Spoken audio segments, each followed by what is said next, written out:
let's make lemonade. Okay. Let's go to work. That's the signal! Go, go, go, go, go! It's beautiful!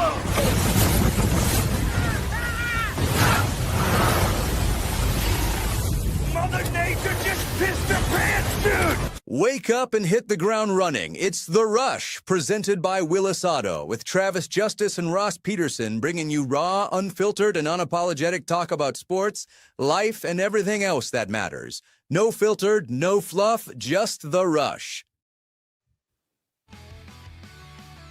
That's it. Just us. Just me, Justin Miller, Travis Justice, hoping you're ready for something new. We're going to talk a lot about new stuff, but Willis Automotive has you covered with premium brands, trusted pre-owned vehicles, and service you can count on. Visit willisauto.com, schedule your test drive, and get behind the wheel with confidence. Willis Automotive, powering the rush every single morning. And with that, glad to bring in my two friends, Justin Miller, Travis Justice. Quite a weekend, gentlemen. Quite a weekend. Travis, welcome. How's Italy? Italy's good, but I could not wait for this show because I was texting you both last night. I was fired up. I was ready to jump on last night and do a show at midnight last night or midnight here, which would have been 5 o'clock in the afternoon your time. But man, I was texting Justin. I was telling Justin, "Come on, you're smarter than this." I've just that happens a lot. I'm sitting over here and I'm just like fuming, ready to go. And I went to bed last night and channeling Ross Peterson. All I could do is channel Ross Peterson from, thousands of miles away because all I could think about was you. Ross Peterson, were in my mind. You overtook my body. Yeah. Well, I tell people all the time, we get turned on by hundreds of men every morning. It's true, and quite a few right now. 95% of our listening audience is men, so they turn us on every single day. Can I tell you how you were channeling me? Yeah, I don't mean to hijack and commandeer this show right away. Listen, you're fine because we have about 7 topics that we could do an entire show on. That's not an exaggeration. This has been one of the weirdest weekends for local sports and just sports in general. There's so much stuff we can talk about. Wherever you want to start, I'm good with. Literally 7 or 8 things we could talk about here. I understand what Jamie Pollard had to put out in a news release yesterday announcing that Iowa State was going to not go to a bowl game. Okay. And I think he did that out of leadership and out of support for his student athletes. Let me just say, I think it's all bullcrap. And Ross Peterson was channeling my brain last night in the argument that he uses all the time. You rush to the moral high ground.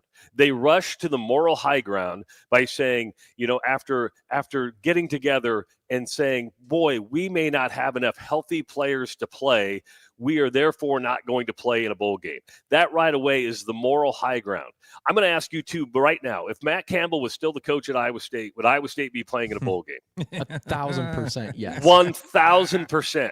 1,000%. We have to go back 7 years ago, just to make a bowl game was a big deal for Iowa State. Now, all of a sudden, 6 years later, you're so good, so holier than thou that you can say you can't go to a bowl game? Come on. I will say this. If any one of these players, and there was a lot of them, are getting NIL money, you should forfeit that last payment. You should not get paid any more money the rest of the year. You have an obligation to the university. You have an obligation to a fan base. If you're getting money, you should not be paid. This is part of the deal you sign up for. Part of the deal is you get to a bowl game. That's assuming that. Do you think it was the players that said we don't want to play? Absolutely. You think Jamie Pollard wants a $500,000 fine from the Big 12 Conference? You're talking about a school that's not built on a lot of money. $500,000 is a kick in the nads. That is a lot of money out of revenue share. Then why?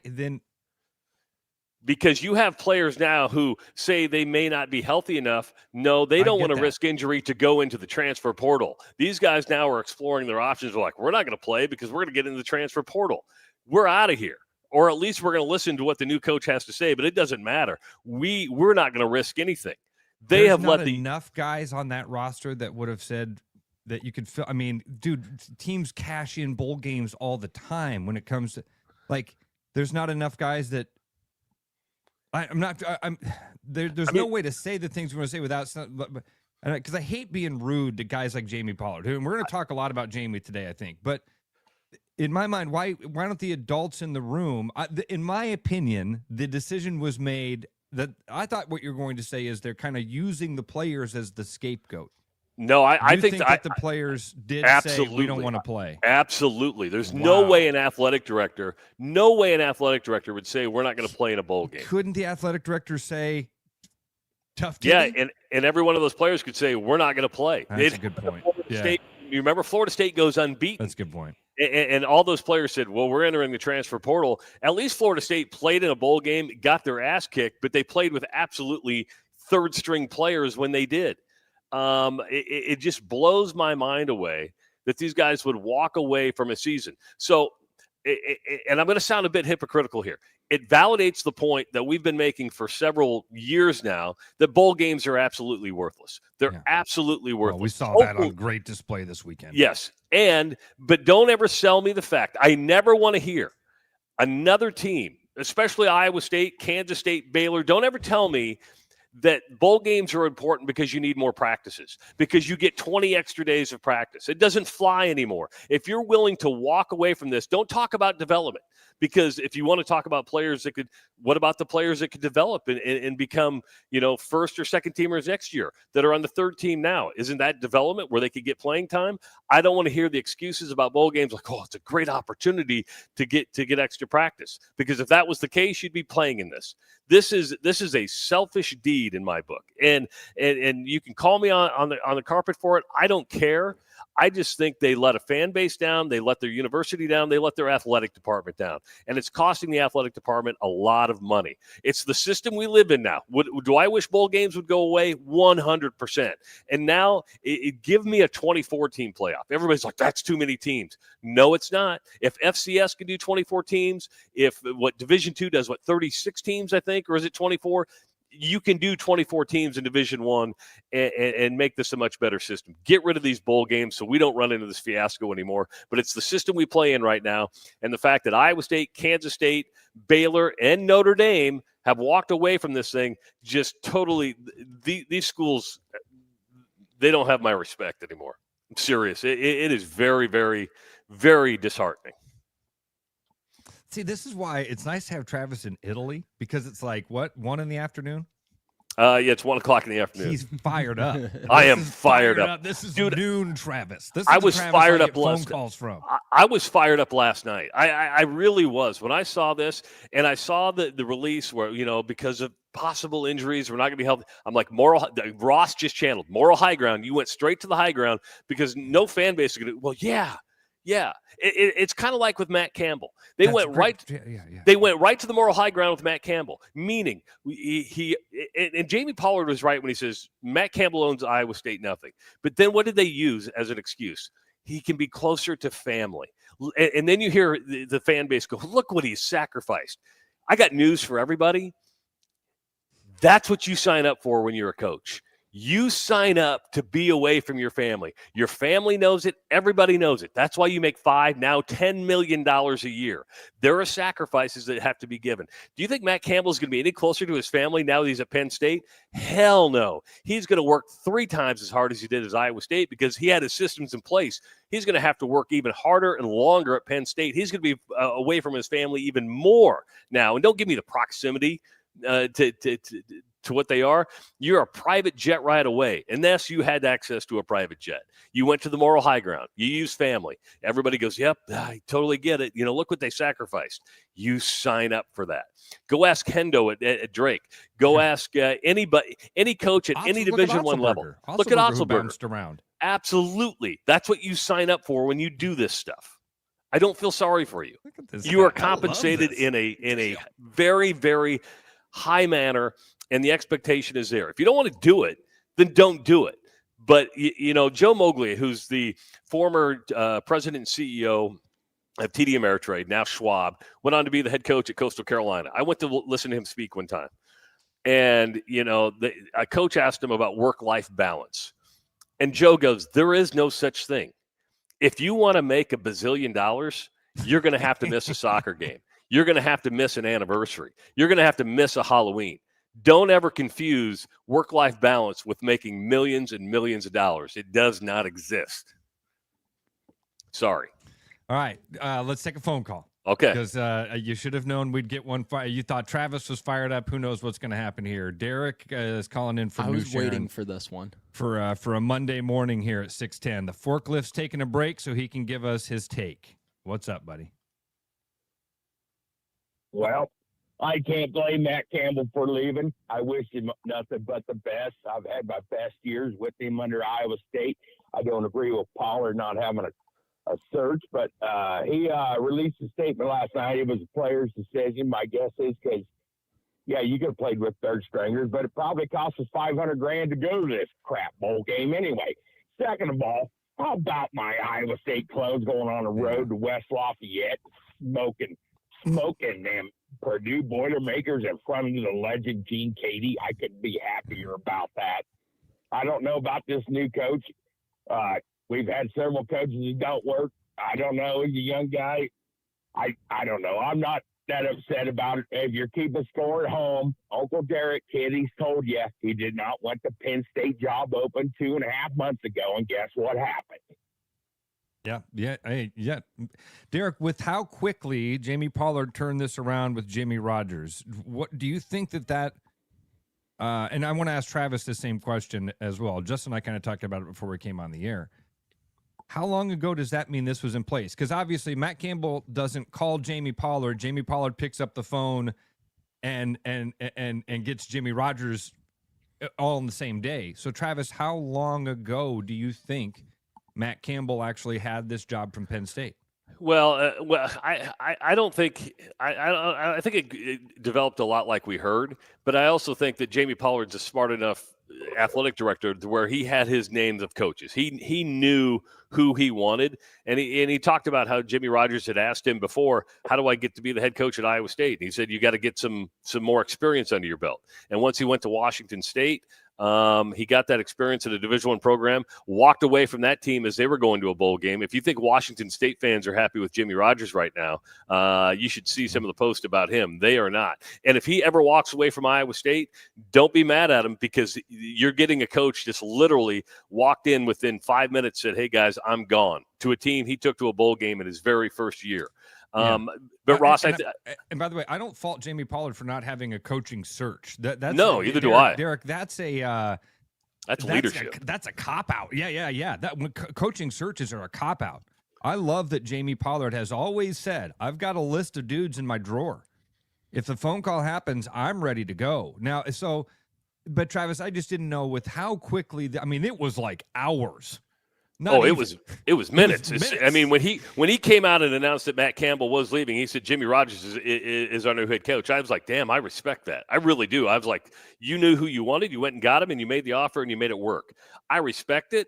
I feel sorry for the Washington State players. They just get a new coach a year ago, and you walk in and basically say, "Hey guys, nice knowing you. It's been a good 10 months. I'm out of here. Goodbye."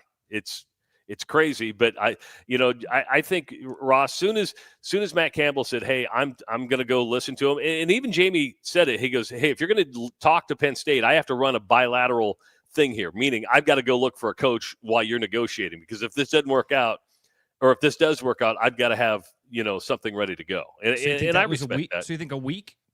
What they say? They contacted Matt Campbell on Thursday because they interviewed him right after the signing day press conference. Think about that. He got up on Thursday or Wednesday on his signing day press conference, said all these nice things about Iowa State, and he walked right into an interview in his house with Penn State. So I think soon as that interview started, Jamie was on the phone going after who he wanted, and I respect that. That's leadership, man. That's having your ducks in a row and being proactive, not reactive.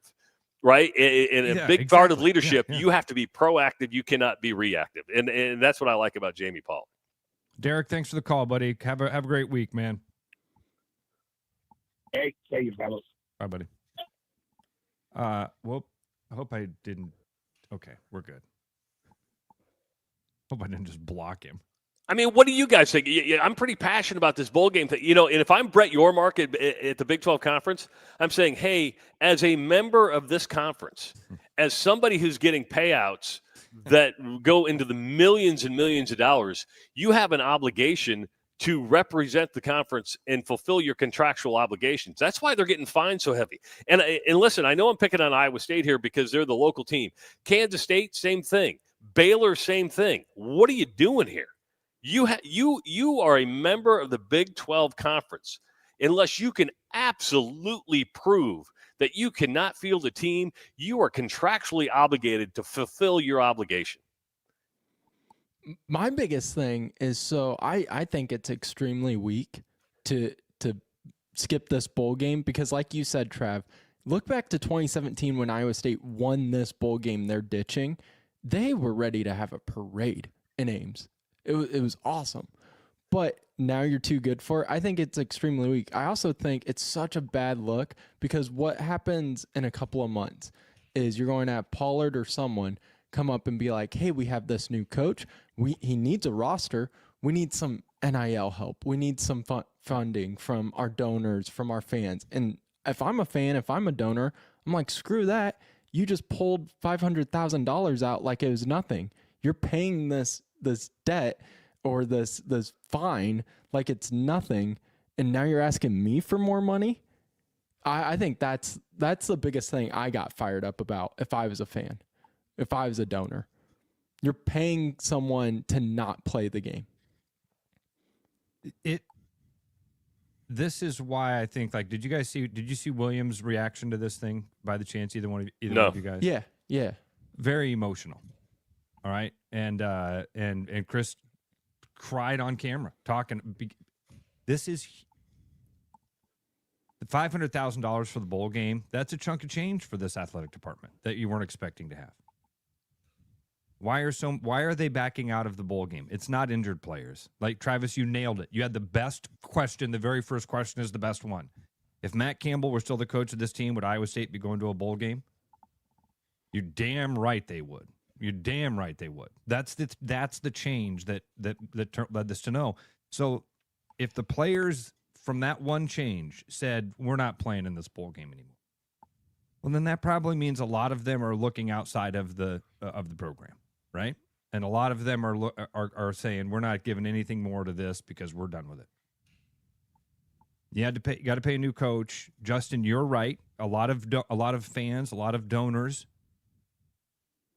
are going to look at this and go, man, you keep asking me for cash and you can't even get the guys to go play for cash? Like, damn.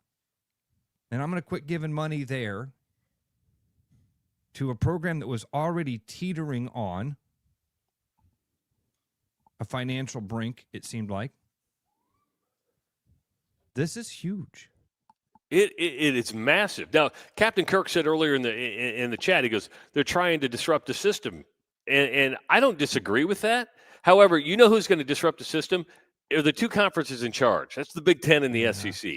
That we can say they're going to try to disrupt the system, and in 3 months we're going to forget about this.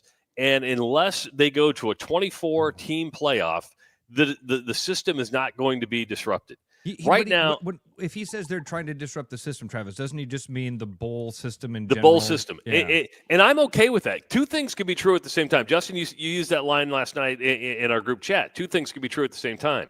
You're 100% correct. However, this is the system we have to work with. And right now, for a program that was bragging about making a bowl game 6 years ago, 7 years ago, to go all of a sudden say, we're not going to play in a bowl game. And the same goes for Baylor, same goes for Kansas State. Again, I'm focusing on Iowa State here because that's the team that affects us the most. Yeah. I don't ever want to hear it again. I don't ever want to and don't be surprised if you get upset with the Big 12 Conference at some point because you don't like something the conference did that maybe negatively affects Iowa State. Don't forget, Brett Yormark's going to hold this in his back pocket. I sure as hell would. I'd be like, man, as a member of this conference, a conference that almost fell apart 10, 15 years ago, that where we were like, is this even going to be in the Power 5 at the time? Now it's the Power 4. Now you're like, wow, We just can't do it. We don't have enough healthy players. That's the moral high ground. And he's going to have 3 of those cards in his pocket, by the way, Travis. Kansas State, Baylor, Iowa State. Yes. Can I just point out the funny, though, that you have to pay money not to play in a football game? We have coaches that get paid not to coach football teams, and we have to pay money not to play in a meaningless football game? Well, here's the deal, because the Big 12 is getting fined because you have contractual obligations. Contracts are contracts. When you sign contracts that align with these bowls. This is why the conference contracts with bowls was always really stupid. Yes. And then every year you're like, oh, we have to play one of 3 teams again because all of us are in the same lot in life. And Iowa is always going to be between 3rd and 6th in the Big Ten, and they're always going to have to play the same group of teams that are between these. It's like in the movie The Jerk. You ever seen that movie with Steve Martin? And he's doing the Carney thing, and he's like, you can win anything just below the pencils and to the right of the giraffes. So anything in this general, you can play anybody. In the bowl system, you could play anybody, but when I say anybody, we don't mean the entire spectrum of college football. We mean this tiny little box that we drew. So that's the first thing, Travis, is blow that up. And I think when he says they're trying to blow that system up, hopefully that's what we're talking about. Yeah, and I had no State, though, doesn't have the pull, right, to really shake anything up. Iowa State opting out isn't going to make anybody go, ooh, no, should but we what rethink about this? Like Notre Dame. What about the tidal wave of, not tidal wave, what about the wave of Notre Dame, Baylor, Kansas State, and Iowa State? Yeah. I mean, you got that 4 draws teams attention. and 3 in one conference. So now, Travis, and I saw somebody post this earlier, and I apologize because things are going way too fast for me this morning. Are those teams even bowl eligible? I mean, once you start moving down, a 5 and 7 team is bowl eligible? Yeah, because if it depends on how many bowls. Remember, sometimes there's so many freaking bowls now that sometimes you have to backfill with teams that have 5 and 7 records, and that's why Kansas State and Baylor have already opted out of their bowl games. We have too many bowl. We know there are too many bowl games. I'm not disputing that. But if you're invited and you're a member of a conference where you're contractually obligated, you have to fill those obligations. And Iowa State at 8-4 is more than qualified to go to a bowl game, and they have enough players to play. They just played Oklahoma State. Now, I'm not saying you're going to field your starting team that played the whole year. I'm not saying some of those guys aren't going to sit out, but you have a big enough roster to where you can put a team on the field. And I still, and you're right, Russ. Your first question's the best one, Trav. If Matt Campbell's the coach of this football team, is Iowa State in a bowl today? Yes. 100%. Yeah. 100%. How does this change the look for like the college football playoff committee when you have a couple of ACC teams on the brink of maybe being in, and you have a couple of Big 12, and they're like, nope, 3 Big 12 teams opted out last year of bowl games. Does that impact anything, or is that me looking too far ahead? I think that's looking too far ahead. Okay. And I'm going to make a lot of people mad here. I don't respect the fact that Notre Dame backed out of a bowl game. I think that's chicken shit. However, I think Notre Dame got screwed. I really do. And hear me out. Then don't have these lead-up polls to where you are basically in. Alabama gets blown out. Alabama doesn't move. And we have this stupid rule where the highest-ranked 5 conference champions get in. Because Duke wins the ACC title, James Madison gets in over Notre Dame. I'm going to ask you guys what. Do you really think James Madison's better than Notre Dame? Oh, Absolutely not. Do you think Tulane is better than Notre Dame? Absolutely not. And so here Notre Dame was, and all of a sudden they slide out. And why did they put Miami won head-to-head against Notre Dame? I can respect that. But all of a sudden you move. Why did Miami get in? Because there was no way they were not going to let an ACC team be in the playoff if they were that close.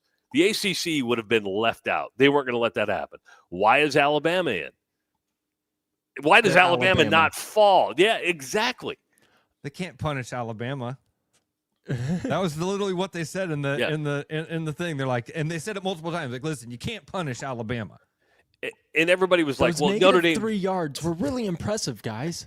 If you go back and watch, negative 3 rushing yards losing was a pretty football good. game. We can't punish a team for losing a football game. And everybody's like, well, Notre Dame, it's your own fault. Join a conference. The same thing would have happened to them. If they had the same record, they probably would have got bumped out. Well, if they were in, let's say, the Big 12, they're playing in the Big 12 title game. ACC, I guess they wouldn't because they would have lost the head-to-head to Miami. Yeah. But but don't have these preview things and then have Alabama get blown out in the SEC title game, and you don't move them at all, but all of a sudden Notre Dame falls out and Miami's in. Miami won head-to-head. I'll give them that. But, man, this is where the stupid rule is. The five highest ranked conference champions, and we get stuck with frickin' James Madison and Tulane in the frickin' college football playoff. Who will get their gold star and then get absolutely destroyed by 5 touchdowns next week. And by the way, you know who deserves to be in more than Miami? BYU. All it did was lose to Texas Tech twice, right? I mean, you're sitting there, you lost to Texas Tech twice, which Kalani Sitake, and I don't know if I can disagree and say, hey, we lost twice to Texas Tech, who he thinks is the best team in college football. He's like, you just wait when they get in the playoff and see how good this Texas Tech team is. Now I really want Texas. I'm actually rooting for Texas Tech in the playoff. I'm like, okay, let's just mess this whole thing up. Let's have Texas Tech go win the national title. Music. I'm going to push back on you, Trav, when we come back. Hold the thought. We can take a break. Okay. Yeah. All right. We'll do that. I'm going to push when back. we get back, more from Justin. Oh, the pushback coming from Justin next on The Rush. The Rush Radio is now on the free TuneIn app, allowing you to enjoy the show on Apple products and Android Auto. Download the free TuneIn app and search The Rush Radio to take Travis and Ross wherever you go. 'Tis the season to share great taste. Grab a refreshing Coca-Cola and make every moment a celebration. Locally made, nationally loved, Coca-Cola is the real deal when it comes to holiday cheer. Whether you're kicking back after the game or hosting the crew, nothing hits like that crisp, fizzy taste. Make this season yours. Grab an ice-cold Coca-Cola today. With over 260 beers on tap, El Bait Shop isn't just another craft beer bar. It's the best. Beer lovers know. El Bait Shop, 200 Southwest 2nd, Des Moines. There's a new spin on casual dining near Drake University. Lucky Horse Beer and Burgers. Craveable faves, flatbreads, delicious burgers, frozen cocktails, and a crazy cool vibe. Get to Lucky Horse Beer and Burgers today. Get ready, Des Moines. College basketball is heating up at Casey Center. On December 20th, the Iowa Hawkeyes take on the Bucknell Bison in a non-conference showdown you won't want to miss. Presented by Casey's. Feel the action. Hear the roar. Be there as the new-look Hawkeyes bring the intensity to the capital city. Tickets are going fast. Grab yours now at HighVTix.com and be part of the excitement on December 20th. Iowa versus Bucknell, presented by Casey's. December 20th, only at Casey Center. Be there. My name's Gary Prosnell, and I'm a residential home mortgage banker for Northwest Bank in Des Moines Metro Market. I've been financing people's homes for over 25 years, and I'm an expert in financing VA loans, FHA loans, IFA loans, and new construction homes. This is my cat Norm. Norm knows football, but he doesn't know mortgage, and that's where I come in. There are a lot of Tom, Dick, and Norms out there doing loans. So don't just trust anyone with your home loan. I'm your local, trusted, experienced expert. Loans. Call Gary at 515-975-6767 or find his profile at nw.bank. Member FDIC, Equal Housing Lender. November is here, and that means Thanksgiving's right around the corner. And here at Willis, we are thankful for you, our guests, for entrusting us with your vehicle and service needs. The holiday season means travel, and that means extra miles on your car that can cause wear and tear. Save that for your pants after all that turkey. And while we can't fix your slacks, we can make sure your car's in tip-top shape. So come on down to Willis for 10% off an oil change. Give us a call or schedule online at LandRoverDesMoines.com.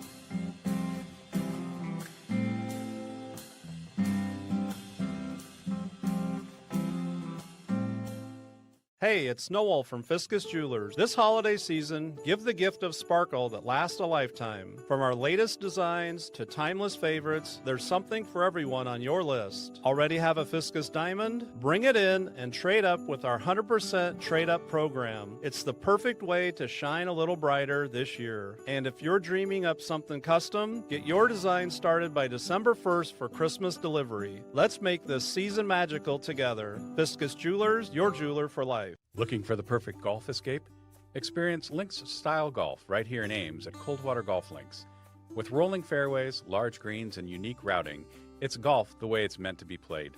Whether you're a seasoned pro or just starting out, you'll love our course's welcoming atmosphere and friendly staff. Grab your clubs, book a tee time, and make every round unforgettable. Coldwater Golf Links, where great golf leads to great memories. Visit coldwatergolf.com to book your round today. Bad gift giving. It happens to the best of us. Thanks, I think. But what if I told you there's a better way? Toss the silly socks and ditch the mediocre mugs, because the Iowa Lottery's gift that keeps on winning is here to save the holidays. Give your loved ones holiday scratch tickets with the chance to win instantly or unwrap your share of $1 million. Say no, no, no to boring presents with the Iowa Lottery this holiday season. Woohoo! Enter and see rules at ialottery.com/VIP. Back to the rush. Strong opinions, weak filters, and just enough sense to stay on the air. It's the Rush Radio Show, powered by Willis Automotive. I don't know what's going on with that. Pump it up with Unleaded 88. It's grown by corn farmers right here in the state of Iowa. So pump it up with Unleaded 88. Go to iowacorn.org to learn more. As we went to break, Travis is still joining us, luckily, live from Italy. We get to borrow a little bit of time from his family vacation. Which I'm staying here the whole 2 hours. I'm here the whole 2 hours. Okay. Oh, yeah. Dude, it's nice to have you fired up. And I'll be honest, I'm through an entire pot of coffee as well. But this has been a fun jolt of energy this morning on a day again. We have 7 things that we could do an entire 2 hours on. One of them being Iowa State just beating the shit out of Purdue. The number 1 team in the country, and the second half of that game was, Travis, I love earlier in the year when you said big boy basketball. Iowa State is fantastic. Jefferson's fantastic. And that was just a fun game to watch Iowa State just beat down Purdue. Largest home loss by a number 1 team in the country since the polls came out, or at least ties. I mean, it was... It'd be interesting to see where Iowa State is today. I think Iowa State should be in the top 5. I don't think they'll be number 1, but if they're not a top 5 team, I would be really, really surprised by that. Now, Justin, you wanted to push back on something. What did you want to push back? A cup of coffee from Megan or something either. No, actually, it's a spray bottle for our cat because he's going nuts. Because cats are stupid. we named him Javi after Javi Baez because he sucks most of the time, but we still love him. No, cats are dumb. Cats are stupid. Norm's a big hit in the comment section. I don't get to see. Yeah, Norm's a big hit in the comment section. One was like, I bet Norm takes shits in the kitchen. But I'm going to push back a little on feeling bad for Notre Dame. I have no love lost for Notre Dame. Is the college football playoff selection committee flawed? Absolutely. Bama not moving an inch after getting blown out by 21 points is so predictably bad by the CFP. It's awful. I was pissed off about it. But here's the thing. Notre Dame had an opportunity to prove their worth and that they deserve to be in the CFP by just needing to win one of the 2 tough games on their weak schedule. And what'd they do? They lost them. What makes it weak? What makes it weak? I'm just good. I understand. I know what you're saying. They've won 10 in a row. They lost by 1 at Miami, or by 3 at Miami. They lost by 1 at home to Texas A&M. Both losses. Both losses. They beat Purdue. They beat Arkansas. They beat Boise State. Beat NC State. Beat Southern Cal. Boston College. Navy. Pittsburgh. Syracuse. And Stanford. I'm going to ask you guys something. What's not on that schedule? What do you mean? An FCS school? Go look at the rest of the. That's fair, but they create their own schedule. No, the ACC gives them they have to play an obligated number of ACC schools. The ACC assigns who that is. So when it comes out of they don't get to pick which ACC teams they play. So of the number of the ACC, the conference hands those down. I didn't know that. But you're playing. So the ones they picked the would have truth been is in the middle here. Notre Dame still gets to pick a lot of their games, schedule most of their games. Okay, but You're Boston right, College. Boston College is a normal. Okay, we've got you've got Miami in there. You've got Texas A&M in there. You got USC in there. You got Navy in there. Navy's not a bad team. But clearly they don't hold any weight because people were after me for saying that because they're like, look at USC and look at Pitt, and I'm like, yeah, they won those games, and clearly those teams don't hold enough weight. I want to get to some callers. I would say your best point for Notre Dame has been the college football playoff poll leading up to this. Yes. Their that's my strength of schedule. They had 2 games that they could have won. They just need to win one. Matter. The games have to matter. When Miami beats you head-to-head, it's not okay to be like, well, I know you beat them head-to-head, but they only lost their only other tough game, and then they beat up on Syracuse.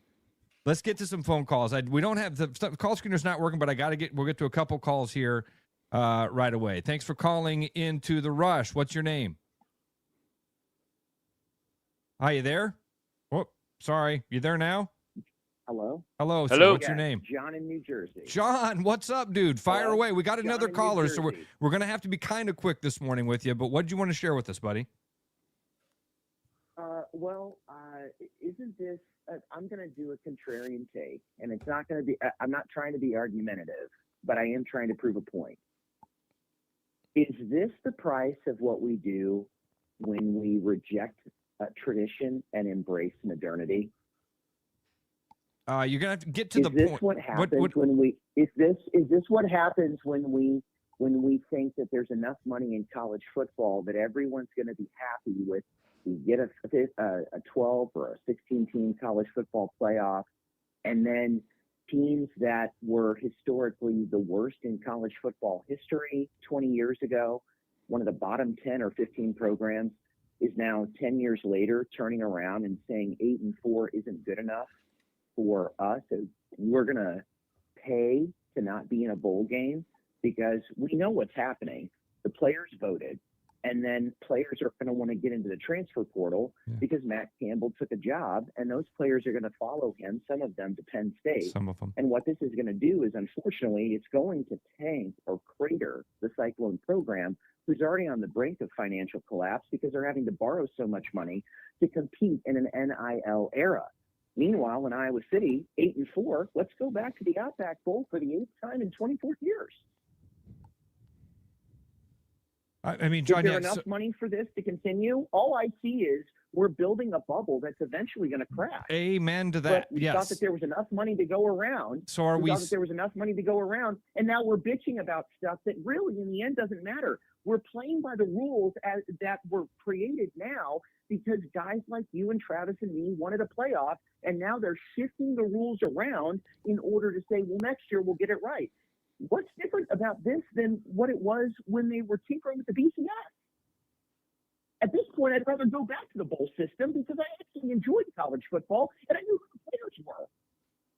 No. Goddamn education, and then find out, oh, we're going to give you $150,000 on top of that, and you're going to say no or whatnot. I'm trying to prove a point. There's actually a price to be paid for rejecting tradition and embracing modernity, and you're seeing it happen in real time. We're going to cannibalize college football, guys. That's what we're going to do. You think we're to blame? You think we have something to do with it? This is, buddy. This he's saying the collective. John, this is the evolution of it, and I do think that the right thing. You're going to have to get through some mud and some change, and change is okay. It doesn't just mean you're throwing away tradition in the sake of modernity. Change is okay and evolution is okay. And yes, having more teams have a chance at the college football championship and more teams in a playoff is a good thing. And expanding it to 12 is a good thing. Expanding it to 24, I think it should look like the FCS model. People coming to the realization that these bowl games are meaningless for the most part. I think that's a good thing. I'm okay with some of these changes. John, love your passion, buddy. Thanks for getting up with us this morning. I think you just proved my point. Ross. That we have to do this. We have to do this. We have to do this. We didn't have to do anything. We don't, and I don't think it's going to fix anything. We don't have to do anything. A lot of us wanted an expansion on the and now there's a price to be paid. I don't think. And what's the price to be paid? We're What going is to go through mud. the price? Is that Iowa State can't pay their bills? The price of an expanded the price playoff. To be paid is in the next.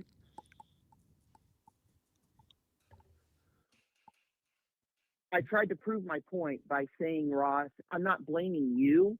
I'm blaming we put so much emphasis on sports that now we're having NIL for kids in high school. So now we're wondering, why are these QBs in the NFL not being developed? Well, that's because referring into a program or coming into a program where then they are developed. But now kids will bounce around, and if you haven't noticed, the QB play in pro football is now less than it was 10 years ago. And we're like, well, why is it taking 4, 5, 6 years for guys that are first-round picks to be developed and then get into starting quarterbacks in the NFL? And I'm using that as one area to say, if you think that it's getting bad now, it's going to continue to get worse because we're rewarding people on just talent, and they're not taking that talent to the next level. John, thanks. You got to go to another phone call. Thanks for the call. Bye, buddy.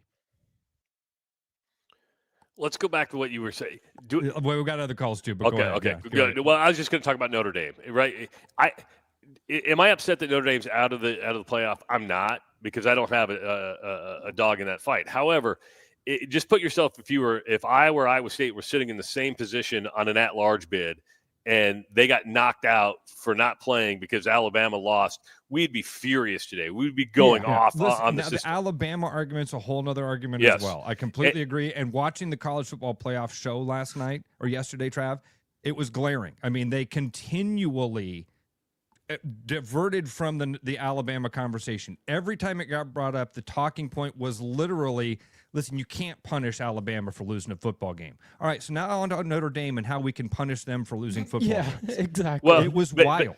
But I'm going to ask you, too, just real quick. I just looked at while John was on the phone. What do you think Notre Dame's strength of schedule was out of the 136 teams? What was it? Probably 13th. like in the set. Really? 13th, yes. So that's not a bad strength of schedule when it comes to the weak schedule. But you're right, Justin. If they would have beaten Miami or Texas A&M, they would have been in. I mean, but that's where you got to win early too. Everybody says, well, you can lose early, win late. You've won 10 in a row. You can lose one, maybe 2 games, and that it's a pretty simple rule. Yeah. That's another thing with watching that selection show yesterday. I was kind of upset about with Bama was how they're punishing Notre Dame for losing in whatever it was week 1 to Miami, but not punishing Alabama for losing on the same week to Florida State. Yeah. Thanks for calling into the Rush. What's your name? Mazer, what's up, yo? Mazer, what's up, brother? Is it doesn't crazy say I late. knew it was Mazer because of the turning signal? Oh, gosh damn it. Fine. I will not put on my turn signal on my next turn. No, I think it's God admirable damn. that you are Anyway, a I guy got a that great- uses your turn signals, Mazer. I really do. In this Yeah, day and I'm age, not- that's a rarity. You're like Serenity now, serenity now. You're like a guy walking around without a tattoo or an ear piercing. You're a unicorn. Well, here I go. I'm turning right. No turn signal. Oh.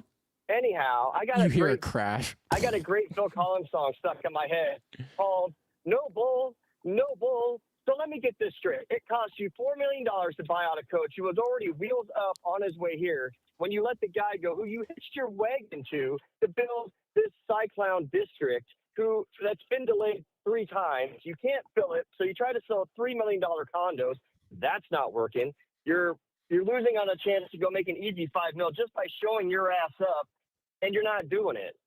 When are they going to put it in the writing for this NIL that you have to perform every game that the team has a chance to participate in? Players, whatever, it's safety. You got 3 weeks to prepare for a bowl just to field a team. Give me a break. Now you're what, like $3 million in the hole if I'm doing this right? So the unhappy boosters come up with this $4 million to buy out a coach they didn't want. Why can't they put that $4 million towards Campbell and retaining him? Because this guy, if he has any success, he's gone in 5 years, if not quicker. I mean, I wish I could. I don't know what to push back on that on Mazer. Yeah, there's a lot there. There's a lot to unpack there, but no, you're right for the most part. That and unless the numbers are skewed in some way, I don't know about this. He wants to give a great. I hope the future of Cyclone is great. Fan experience. Go ahead, buddy. I'm sorry. He plows up the parking lot. It's delayed 3 times. Then he tries to sell condos. That's not going to work. What's going to end up being up there is a Dollar General, a Foot Locker, and a Subway on campus. I hope not, because I do like the vision of Cytown. I hope that doesn't. I hope that's not the case, because I do like the vision of Cytown. It's much like Baseball Village in St. Louis. I think it could be something unique. It's going to be hard. There's no doubt about it, because. But at the end of the day, can you guys imagine? Is warm. Can you guys imagine Kirk Ferentz saying we're not going to play in a bowl game? No. Either can I. Yes, I shouldn't listen. I'm no pedestals. No. Okay, pedestals. That's fair. If I were in certain situations, absolutely, I could see the same thing. Who knows? Maybe the Big Ten punishment's $2 million, not $500,000, and that's why you never see a Big Ten team. I don't know. I don't. So, but yes, I can see. No pedestals. The programs are very similar. Yeah, I could see Iowa backing out of a bowl game. And honestly, as a fan, there's a part of me that'd be okay with it. You know what I think is going to happen? Maybe if the starting quarterback was out, but Rocco was healthy. He's just choosing to stay healthy for the transfer portal. Man. Hard to push back on that. Mazer, thanks for the call, buddy. Appreciate it. It's like, dude. Hey, take care, guys. Bye. Yep. 2 good calls this morning. John and Mazer fired up. I mean, John has the added advantage of being, in New Jersey and an hour ahead of us. But I thought John was more of a night owl. So glad to hear him calling in the morning. Deliveries never stop. Deliveries never stop. That's true. Mazer, man, that financial picture, I think that's why you saw the reaction you saw from guys like Chris Williams. And I've had a lot of people reach out to me and say, man, what did Bloom know? When did Bloom know? I don't know that those things are tied together at all. I always kind of thought, and we should get Bloom on to kind of talk to him over the next couple of weeks as this stuff settles down. But when they started the We Will Collective, I always kind of thought this was the plan eventually to bring it in-house, and he was just kind of the custodian of it for a period of time. It's not a good picture when you think about if the players all backed out because they're all getting in the portal. Well, now Jimmy Rogers has to come in and have a slew of money to fill up a roster. If you're going to be able to raise all that money for the buyouts and whatnots and the contracts, then where was that? Why couldn't you have just paid Matt Campbell the extra $5 million a year? There's a lot. I don't. Oh boy. Listen, I don't fault him for taking the Penn State job. I mean, at the end of the year, at the end of the day, you've been at a place for 10 years. You always kind of look for that next challenge. How far can you go? And we can talk about Penn State, and we'll hear what he has to say today. But that's a different level of job, and coaches are motivated by a lot of things: competition, excellence, resources, all sorts of things. I get it. And Jamie was right. Matt Campbell for 10 years was loyal. Iowa State doesn't owe him, or he doesn't owe Iowa State anything. And I'm not fired up about him leaving. I'm fired up about this team not accepting a bowl game. That I just don't understand it. Doesn't make any sense to me. Three Big 12 teams with Baylor, Kansas State, and Iowa State all backing out, and Notre Dame, who was on the verge of the college football playoff. Can you imagine that bowl team that thought they were going to have Notre Dame? I mean, say what you want about Notre Dame. They have a nationwide fan base. They travel well. People go watch Notre Dame. Can you imagine that bowl game that thought they were going to have Notre Dame, and they're like, "Hey, we're not coming." You're left high and dry. That would have been your gold mine. It would have been ideal.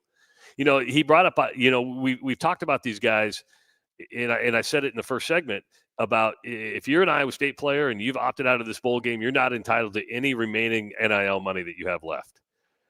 You heard John bring up NIL. Georgia is taking an interesting approach with NIL, Ross. These guys are signing contracts now. They're signing letters of obligation or letters of intent. Guy signed one at Georgia last year, went in the transfer portal and went to Missouri. They're going back and seeking $380,000 from this guy.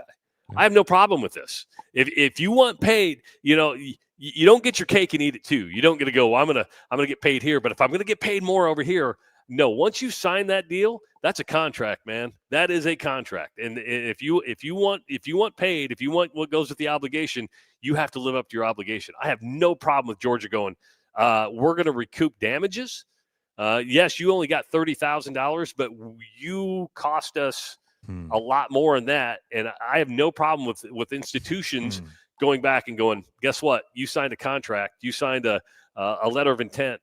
That's binding, and we're going after damages. That's the real world, man. That's the real world. Can I ask you, so John mentioned something about he kind of slid by. John had a lot of points that he threw out there. One of them was about high school and NIL. He was like, how long before we're dealing with this stuff at the high school level?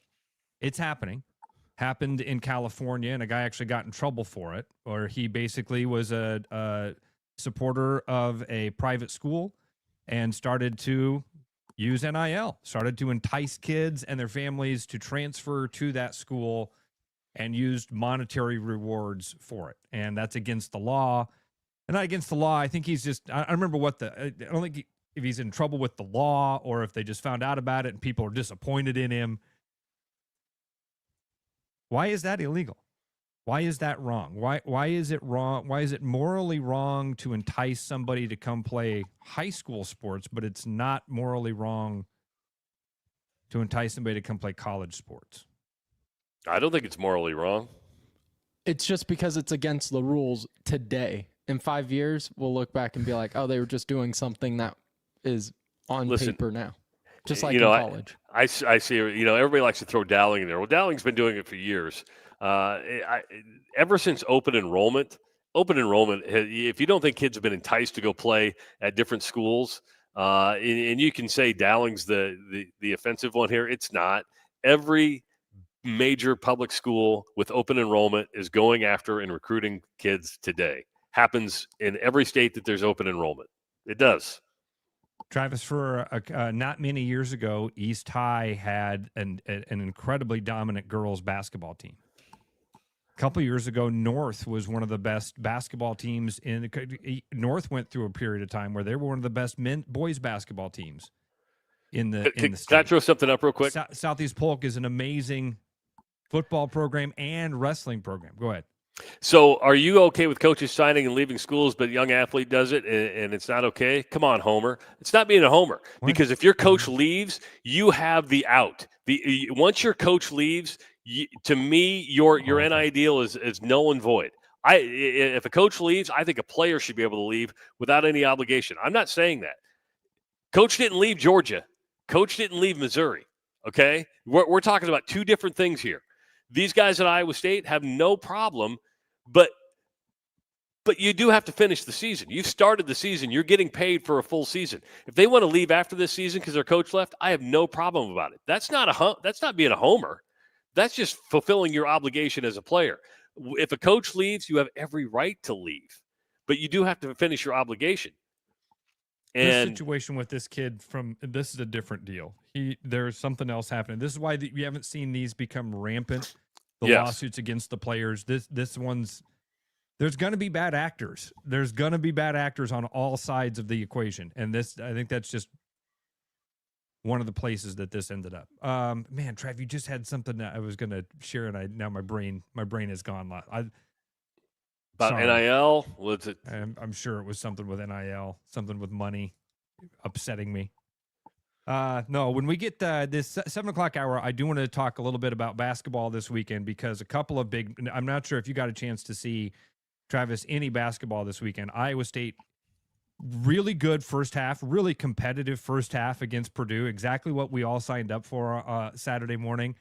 And then the second half, Iowa State just looked like a different level of basketball team. And honestly, quite frankly, Purdue looked like crap as well. And big credit to Iowa State for how they handled that. Iowa also gets a big win.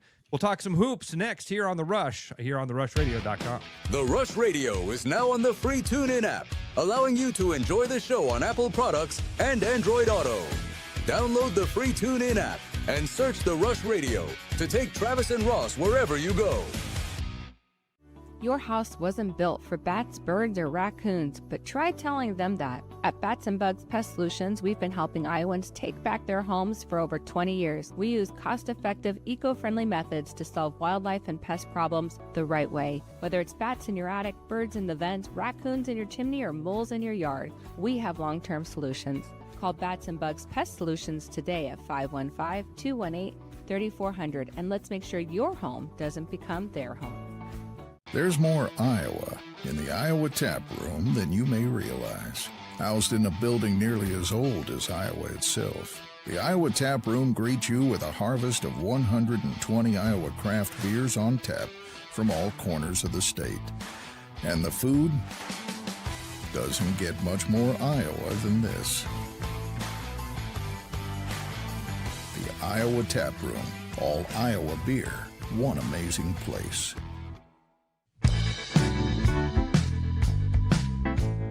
There's always something new at Fong's Pizza and an ever-changing menu of tiki drinks. Or try our new noodle dishes alongside your favorite slice. It's all happening at the new Fong's in the East Village. Thinking about buying a home? Get pre-approved in 30 minutes with Gary Presnell at Northwest Bank in Des Moines. Gary offers first-time home buyers programs, VA, FHA, IFA, and conventional loans. Call Gary at 515-975-6767 or find his profile at nw.bank. Member FDIC Equal Housing Lender. You know, Brian, at Central City, we really do have the best selection around. I know. High-quality stuff you can't find anywhere else. Whistle Pig Plantation Rum. Yeah, and over 150 of the best scotches on earth. And a ton of bitters, mixers, and more. You know what we are? High class. Definitely high class, yeah. Make way for the natty. Okay, maybe medium class. Central City Liquor is home of the 10% cash coupon. And the Wooden Nickel program.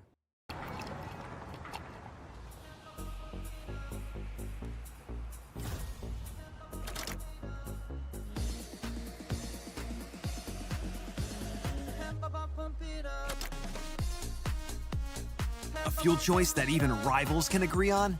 Now that's worth the hype. Cheaper, cleaner, and homegrown. Pump it up with Unleaded 88.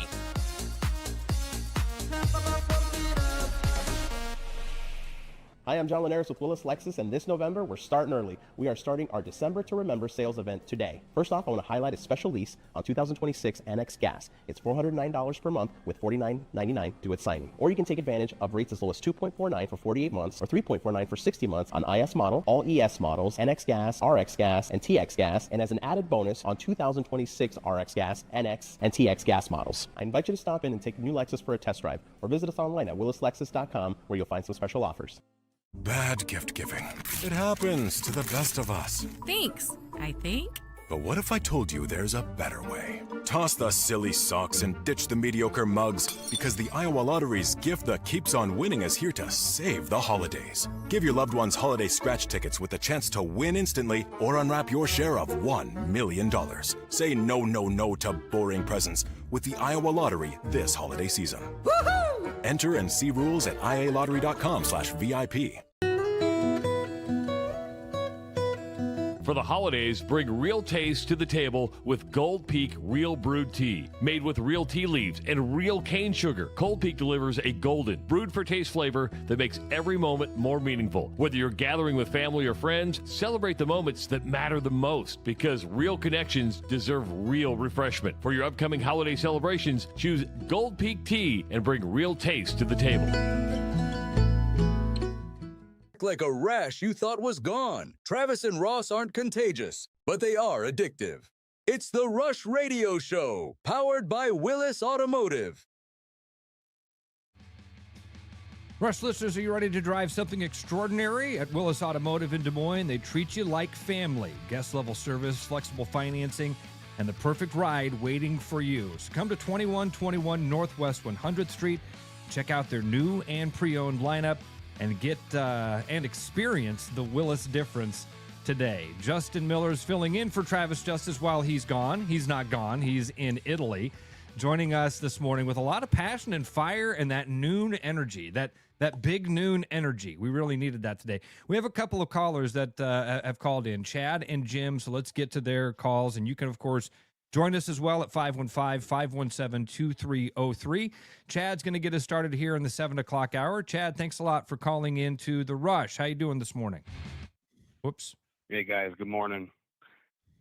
What do you know, buddy? You're wanting to get to basketball. No, you're fine, man. You're fine. So, we got all week, and the basketball games are going to be something that Cyclone fans are going to want to kind of wash their brains out with as the week goes along. Going to be reminded of that. So go ahead. We can talk football, man. Go ahead.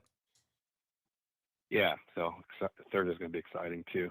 But I just want to say real quick, bowl games, it's not just another game, right?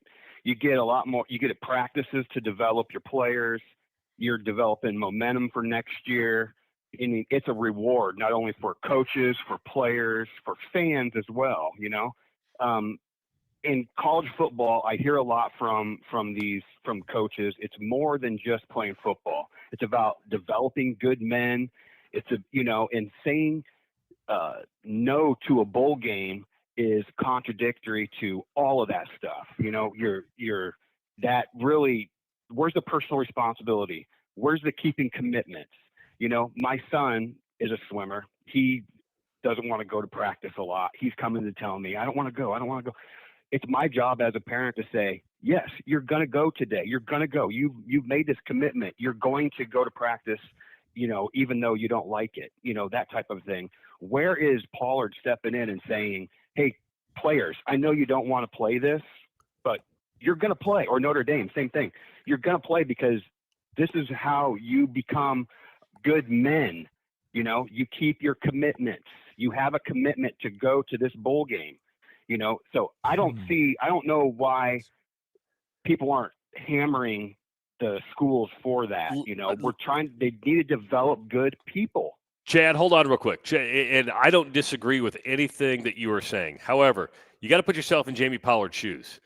He's out one head coach, bringing in a new head coach. New head coach has to try to keep as many of those players on that team as he possibly can.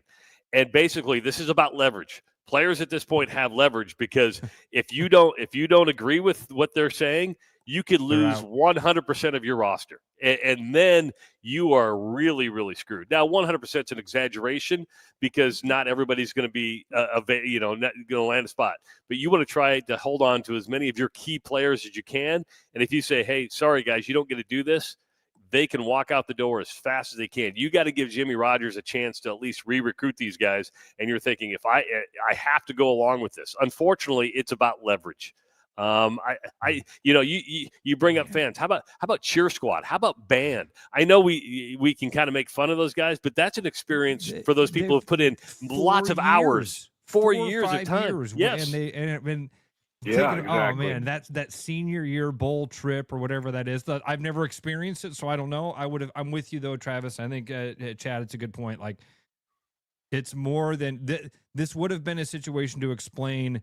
This is about more than you, and quite frankly, Jamie Pollard's pitch could have just simply been as simple as it wasn't just Matt Campbell, and it wasn't just the assistant coaches, and it was Iowa State. It was this athletic department. It was this fan base. They all bought into you. Don't give me slogans like "forever loyal, true." Don't give it to me. Don't give it to me because this is not loyal, forever, true. Because loyal, forever, true is to the program. It's to the colors. And I said this last night in our text message. I said, Ross, you're 100% right. Colors don't matter anymore. This is a perfect example of where the color of the jersey, the cyclone on the helmet, it doesn't matter to these guys. It just doesn't matter. It matters to us. Well, yes. And, I think you can spin it. If you're an administration, you can spin it to the players. Hey, this is going to give opportunities for the players that haven't played as much to get out there and show what they can do. We're maybe not even bring in this is going to be an opportunity for an assistant coach to be a head coach for one game that he hasn't ever been able to have that opportunity before. Those types of things. You can spin it. I understand what you're saying, and it is a different world now than it was, a few years ago in college sports for sure. But I just don't like it. I don't like the feel of it, and it just seems like it's I think it speaks to character. I think it speaks to maturity, and it's something that we're just not teaching kids nowadays, and it bothers me. It really does. Chad, thanks for the phone call, man. Appreciate you getting our 7 o'clock hour started. Yep. Talk to you later, buddy. Yep. 515-517-2303. Let's continue with the phone calls. We go next to, I believe this is going to be Jim, who's on the phone with us. Jim, thank you so much for calling into the Rush. How are you, sir? Oh, I'm all right. I'm a little depressed about the whole Iowa State situation. I don't know if you guys have read the Travis Hines article about like the last time you do something, and this reminds you of that. The last time you do significant things in your life, like pick up your kid and stuff. This kind of reminds you of that.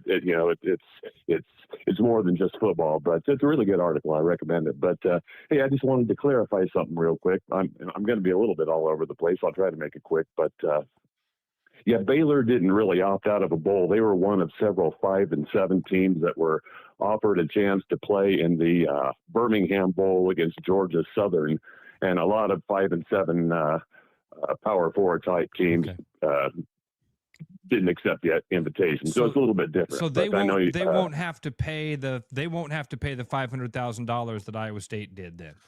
Well, that's up to the Big 12 Conference. No. Okay. All right. Well, the Big 12 Conference can come back and say if you were invited, and we said that early on because Ross asked me about the 5 and 7 teams, and I said when there's not enough teams to fill the void, 5 and 7 teams are then invited. So we talked about that very early on. You may have missed that. I don't know if they were because they put out a statement say they're going to turn down a bowl. The Big 12 may go, hey, you had an opportunity here. We're going to fine you. Maybe not as much, but that's still to be determined. Kansas State got fined, and so did Iowa State. Thanks, Jim. Though I didn't. Yeah, that's a clarification. I guess I wasn't necessarily. Can I keep going? Of course, or absolutely. Can I say a couple more things? Yeah. Oh, okay. Yeah, that wasn't even the thing I really wanted to call about. But well, for one thing, I want to push back against you guys a little bit. Travis was saying, that there should be something in the contract for the players that they have to fulfill the obligation. And a lot of people are pissed off about the players opting out of the bowl and everything. But I mean, I got to admit, I have heard you guys say if these players were if there was 10 players on the Iowa State roster that knew that they were going to be going to the NFL next year. I mean, I've heard you guys say several times that you don't begrudge a player for opting out of a bowl game, a meaningless bowl game, if they're going to, if they're going to have an NFL future. And I know this isn't talking about an NFL future, but it is some extenuating circumstances to be sure. It's very similar things, Jim, to say you're talking. These kids are still thinking about the next couple of years, certainly. Yeah. And also the folks that are really upset about this. Was somebody trying to say something? No. Go ahead. The folks that are really upset about the bowl thing. I mean, I think maybe you need to also put it in different perspective. For one, I think it's possible that Iowa State was going to be offered a much lesser bowl than what they were hoping for. The last thing I read is that now their options, before they declined to go to a bowl, their options were the Independence Bowl and the Liberty Bowl and maybe some other lower tier bowl. I can't remember which one it was, probably because they seemed less attractive because they knew that there was going to be turmoil with their team. And so if you were to say, just imagine the vote went like this. They polled the starters. How many of you guys are going to stick around? Okay, so you probably got some seniors that might not even really care about going to a bowl game, especially if the bowl game is going to be a crappy one. That may have played in or in a better bowl, but anyway. So you pull the starters. Maybe half the starters are planning on not sticking around, and then the players realize, well, we might not have enough guys on this team to actually go out and put forth a good showing. So then we go out. Then let's say we do go to the Independence Bowl and lose to Louisiana Tech because we only got 55% of our team available. that's not really a good thing for Iowa State. And then you got to admit, you guys would be probably killing Iowa State for getting, and a lot of people would be killing Iowa State for losing to Louisiana Tech in the Independence Bowl, even if it was with the shorthanded roster. So I just don't think that there was really that much to gain by going to it. I know there's a financial consideration. Yeah, you wouldn't have to pay the $500,000 to. I understand what you're saying. I 100% and Jim appreciate your take on this. Yeah. When Florida State went unbeaten and didn't make the college football playoff, they played their Orange Bowl game with 52 scholarship players. 50. Most people would have said, and they got blown out, but they didn't back away from their obligation to play in the bowl game. To me, this is like Cartman going, "Screw you guys, I'm going home." Right? I mean, it's just like I don't get what I want, so I'm just going to walk away from it. Not everything in life is fair. It's just not. Listen, and Jim, I agree with a lot of what you said there. There's some of the things I'd push back on. I don't think we would, we don't care enough about the bowl games. Like when Iowa loses to Tennessee, we don't kill the, you know what I mean? It's like, they played with their third string quarterback, and it sucks that your team lost, but you don't really beat up the team or take too much away from it if they lose a game like that. Most of everything else you said, I completely agree with that. And I'm still kind of have mixed feelings about this Iowa State not going to the bowl game. I love it.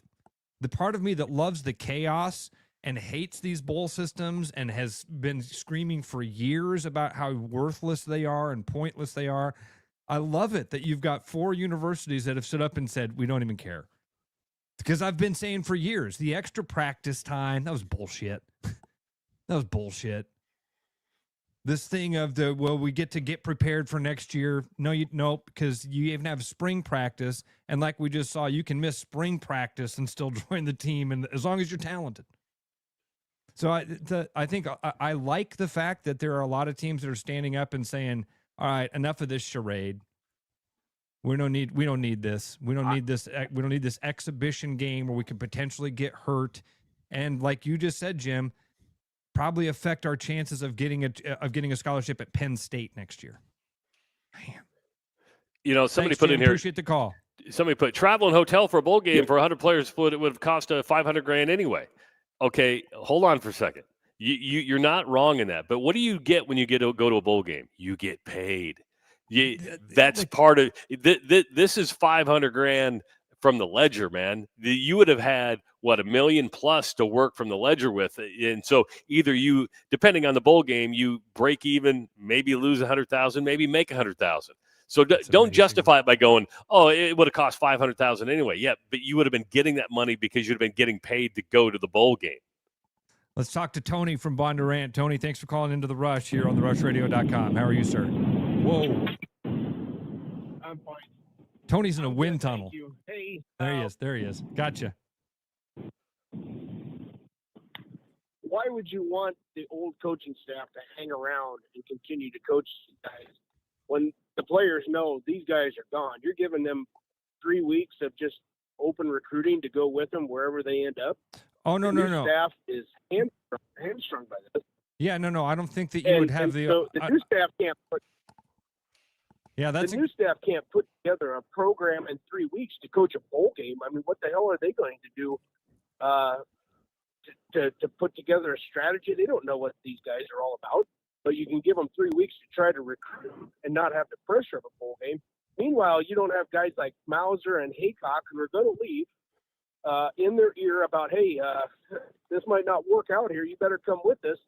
You give them 3 more weeks of that. And 5 years ago, this doesn't happen. But now we're unlimited transfers. So they could do this over and over and over again.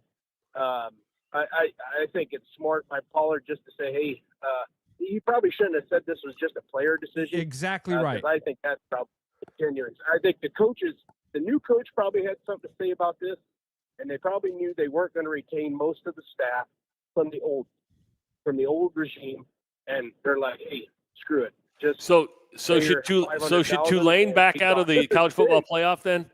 Because Tulane's going to play with a staff that's not going to be used. That entire coaching staff is probably going to leave. So should Tulane back out of the college football playoff because its coach, who is going on to Florida, is going to coach through the college football playoff. Should Tulane back out because that coaching staff is dead in the water and going to be recruiting for another team? But instead of moving that goalpost, no, Travis, because it's the college football playoff. It's not the Liberty Bowl. But there are other teams that are going to do this. Way different thing. Answer his question, Trav. I think focus on this one. Wouldn't that be that? This is why, again, it's kind of a bullshit excuse to say, hey, we don't have a healthy enough team. If Matt Campbell were still the coach of this team, you'd be going to a bowl game. There's no doubt. Nobody is going to dispute that. That's the change that triggered this whole thing. So to Tony's point, once you decided, hey, we can't, isn't he right about that? Like, you don't want to give this coaching staff that's obviously on their way out. You can't just say, all right, guys, we're gonna have a bunch of interim coaches come in here. Like, if you're in Jamie Pollard's situation here and you say, all right, we got to play this bowl game because we don't want to pay the $500,000. We want the money that's going to come with playing in the bowl game. We want to give our fans and our seniors all this opportunity. What do you do about a coach for the next month? It would be nothing that we haven't seen before. There's been plenty of teams that have played bowl games on interim coaches and interim coaching staffs, knowing that they were lame ducks. This would not be anything we haven't seen before. It happens every single year. A lot of coaches, there's no guarantee who's all going to go with Matt Campbell. A lot of coaches want to keep coaching to improve their own resume because they're going to be looking for jobs. I would be surprised if every one of these Iowa State coaches went with Matt Campbell. Some of these guys want to continue to coach to say, hey, here's my resume. We've seen it before. We've seen interim coaches finish out, and it happens. So, I mean, I appreciate what he's saying and understand it. It's just how you look at it. Do we look at it at an individual basis, or do we look at it at an institutional basis? What is it? Are players bigger than the overall program together? Are individuals and coaches bigger than the overall program together? Because to me, players want to play, coaches want to coach. They can switch their colors, but once they get into the game, they want to win the game, right? So even if you had an interim staff or these guys who are like, hey, this is going to be our last go around. There is this thing that happens, and I'm trying to think. There's a university that's just in my head that this is happening at, where when a guy leaves, man, it fortifies everybody.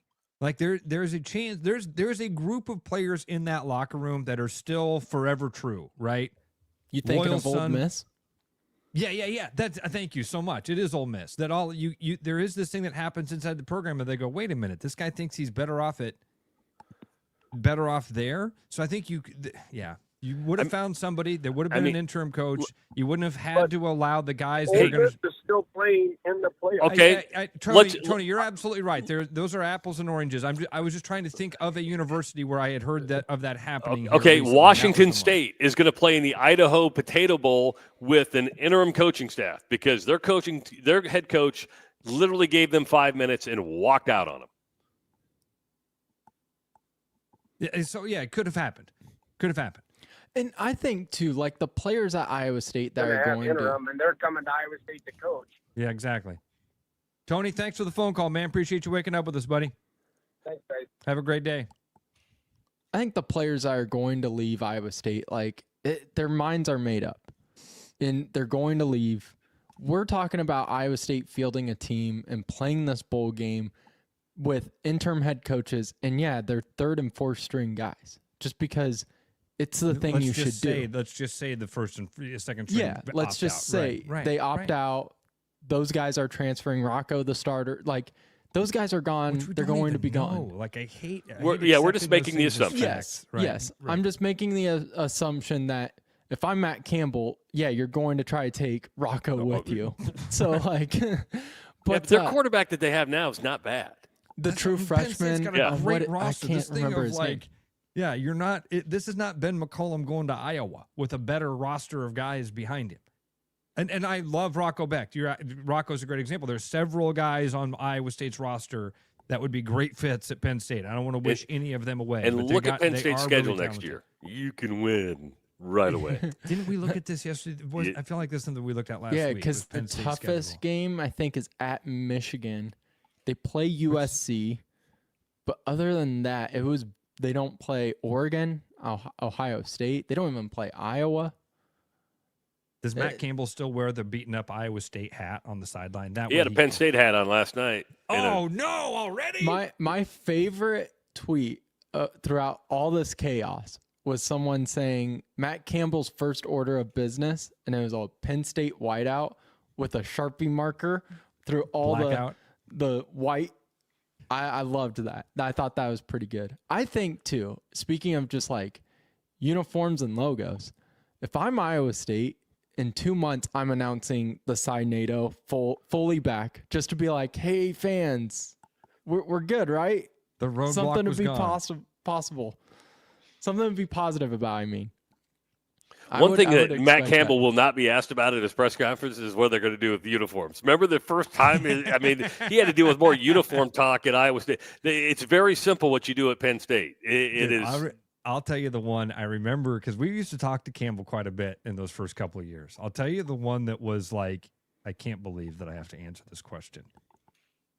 Smoke on the water. Remember, Iowa State used to come out of the locker room to smoke on the water. Bam, bam, bam, bam, bam, bam, because that was Paul Rhodes, like, that 80s, 70s, 80s classic rock vibe. And I remember Matt Campbell saying one time to me and Williams, like, I have to answer questions about the walkout song. What's wrong here? What's going on? What are people focused on? We can't win football games. They're worried about what song we're walking out to. And Chris, I remember Williams being like, yeah, welcome. So I wonder how many times he's going to get asked about that. None. He's not going to get asked about walkout songs. He's not going to get asked about uniforms. I do want to read Hines' article about that. I don't remember if it was Jim or Chad that pointed that out to us about Hines having that article about knowing it's the last time you're doing something. And this, I hope to God this is not the end of an era for Iowa State football. I really do. I hope Jimmy Rogers comes in and he is maintains and is able to build on what Matt Campbell has done with this program, and we don't see a huge drop off and Rocco sticks around and everything is good in Cyclone land. And I hope that not only for the sake of this and my Cyclone friends, but for like Jamie Pollard. I like Jamie. He's getting beat up right now on social media, and I get there's a lot of big decisions that have been made and a lot of change that is happening right now, and I can see people being mad with we're gonna pay not to play in a football game, and then we have to ask everybody for more money because the program is broke. What the? Well, not only that, but let's make the assumption. Let's make the assumption that a lot of these guys bolt in the transfer portal. Iowa State's going to have to come up with a boatload of money. A lot of money there, dude. A lot of money because you're going to have to backfill in the portal. Either that or you better give Jimmy a big honeymoon.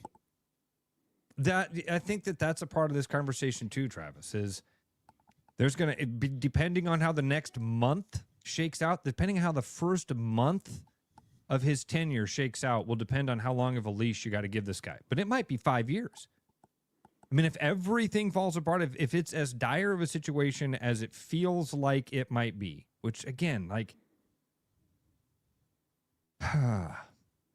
Travis, how much did they pay in the Jimmy Rogers buyout? I've heard it was $4 million.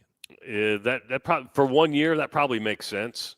That if in Washington State, you don't want to lose a coach after 1 year. Usually, your buyouts are bigger. Based on how long your contract is. Based on how long you've been there. The buyout for Matt Campbell was $2 million, which felt so low to me, so low. That was negotiated in. Really? I get that. So now you're looking at a net loss of $2.5 million here in a 24-hour period. Yeah, good way to put it. Good way to put it. For a program that has already been discussing to be on the brink of financial disaster anyway. But the basketball team had a great win over the weekend. It did. Thank God. And now, I mean, there's part of me that's being a smart ass there, but there's part of me that's like, man, what a shame that kind of gets lost in the mix of this of what a weird weekend this was. And if TJ Otzelberger wins a national title this year for Iowa State, and don't think that's out of the realm of possibility, Who becomes the hottest commodity in college basketball? Just saying. See, why, and what why would and, you, and what job's going Iowa to State fans were letting the just starting to optimism get fill back possible. into my brain. and what right? job's going to open up? Kentucky. Dude, why do you got to do this? UConn's going to open up? No, Kentucky. Oh, Kentucky. Why did I think? Kentucky. He even got really close to the camera so you'd understand it. Kentucky. Just saying, I don't boys. know why. Yeah, because they're 5-4 right now. And $22 million roster, can't and win Pope's games. taking a beating. Taking a beating. Did you hear them boo in Yeah. that Gonzaga game Friday? They got beat by Rightfully 30 at so. home. It was a neutral site. But I have no problem. We don't know. It's still early December. But you can, without a doubt, after watching, and Iowa State has played some big boy basketball, did in Vegas, they're going to lose a game, right? They're not going to go through the season undefeated. If they did, I'd be shocked. It just didn't happen in today's day and age. College basketball. Iowa State is one of the best teams in college basketball. There's no doubt about it. Dude, they went and beat the crap out of Purdue at Purdue, the number one team in the country. By the way, Matt Painter, man, every one of his rosters is like a roster that you built on a video game, Justin. He's always got a 7-footer. Yep. A point guard with great handles.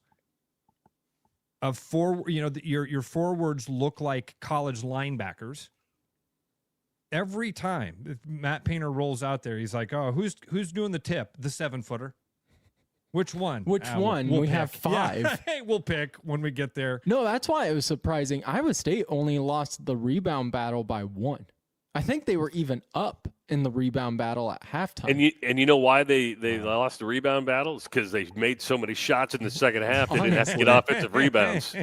But Trav, you brought up Iowa State winning a national title. I know for a few years now we have talked about Iowa State. Man, if you get the seeding right, if you get a little lucky, you can make the Final Four. But you always expect them to go deep. You expect a Sweet 16, hopefully Elite 8. After Saturday, if a Cyclone fan walks up to me and says, we could win the national title, my initial gut reaction used to be, well, let's see how the seeding works out. You have to get a little lucky. Not now. Not now. Now it's, yes, solidified. I wasn't surprised Iowa State won that game, but I was speechless in the way they did it. Like, if they won by 6 or 8, I'm going, wow, great win. They win by 23. That's putting a stamp. That's sending a message to the rest of the Big 12 because the Big 12 is going to be wild. And now that the Peterson kid's back for Kansas, I mean, Arizona, Texas Tech, Houston, just sit back and watch Big 12, boys, because it's going to be incredible. Listen, and we're on the heels of a conversation about what a disaster the Big 12 seems to be in football right now, and what a horrible weekend this was for the Big 12 in football. Man, they've positioned themselves well in basketball. I mean, thank God it's basketball season. Yeah, and for Cyclone fans, that's one good thing about them turning down the bowl game is you can literally turn all your attention to basketball now and not even think about a bowl game, not think about a trip like that. Just focus on start planning for March. A top 5 basketball team in the country. Because I agree with you, Trav. When the poll comes out, they should be a top 5 team. I don't think they're number 1. When does it come 10 out? to 1, but when does the college basketball later come out? this morning? It's Monday morning. Okay. Yeah. All right, more to chat about when we get back. Iowa won a big basketball game in conference over the weekend as well. Iowa with a nice win. We'll talk a little bit about what that looked like for the Hawkeyes. You should know that bats do hibernate in Iowa, but that doesn't mean they disappear. So even during hibernation, bats can shift around in your walls or your attics, creating noise and occasionally even finding their way into your living space. So call Bats and Bugs Pest Solutions today. Protect your home, save some money, and keep the critters where they belong, outside. By the way, exclusive Rush listener discount. Tell them you're a listener of The Rush. Get 10% off any pest or wildlife service. A great way to save on that winter pest control. When we get back, a little bit more Hawkeye talk about that nice basketball win, and more of your phone calls at 515-517-2303. It's The Rush on therushradio.com. For the holidays, bring real taste to the table with Gold Peak Real Brewed Tea. Made with real tea leaves and real cane sugar, Gold Peak delivers a golden, brewed for taste flavor that makes every moment more meaningful. Whether you're gathering with family or friends, celebrate the moments that matter the most, because real connections deserve real refreshment. For your upcoming holiday celebrations, choose Gold Peak Tea and bring real taste to the table. Your house wasn't built for bats, birds, or raccoons, but try telling them that. At Bats and Bugs Pest Solutions, we've been helping Iowans take back their homes for over 20 years. We use cost-effective, eco-friendly methods to solve wildlife and pest problems the right way. Whether it's bats in your attic, birds in the vent, raccoons in your chimney, or moles in your yard, we have long-term solutions. Call Bats and Bugs Pest Solutions today at 515-218-3400, and let's make sure your home doesn't become their home. November's here, and that means Thanksgiving's right around the corner. And here at Willis, we're thankful for you, our guests, for entrusting us with your vehicle and service needs. With holiday season comes travel, and all those extra miles can cause wear and tear on your car. Save that for your pants after all that turkey. While we can't fix your slacks, we sure can make sure your car's in tip-top shape. So come on down to Willis for 10% off an oil change. Give us a call or schedule online at willisvolvocars.com.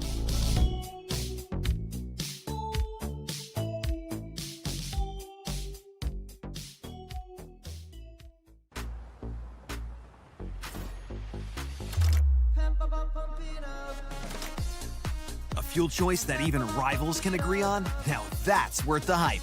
Pump it up with Unleaded 88. Hey, it's Noel from Fiscus Jewelers. This holiday season, give the gift of sparkle that lasts a lifetime. From our latest designs to timeless favorites, there's something for everyone on your list. Already have a Fiscus diamond? Bring it in and trade up with our 100% trade-up program. It's the perfect way to shine a little brighter this year. And if you're dreaming up something custom, get your design started by December 1st for Christmas delivery. Let's make this season magical together. Fiscus Jewelers, your jeweler for life.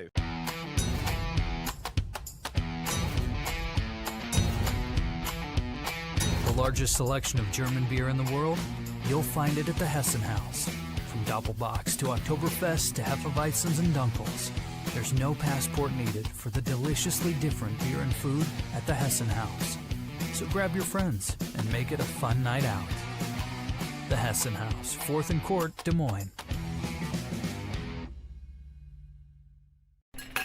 You know, Brian, at Central City, we really do have the best selection around. I know, high quality stuff you can't find anywhere else. Whistle Pig Plantation Rum. Yeah, and over 150 of the best scotches on earth. And a ton of bitters, mixers, and more. You know what we are? High class.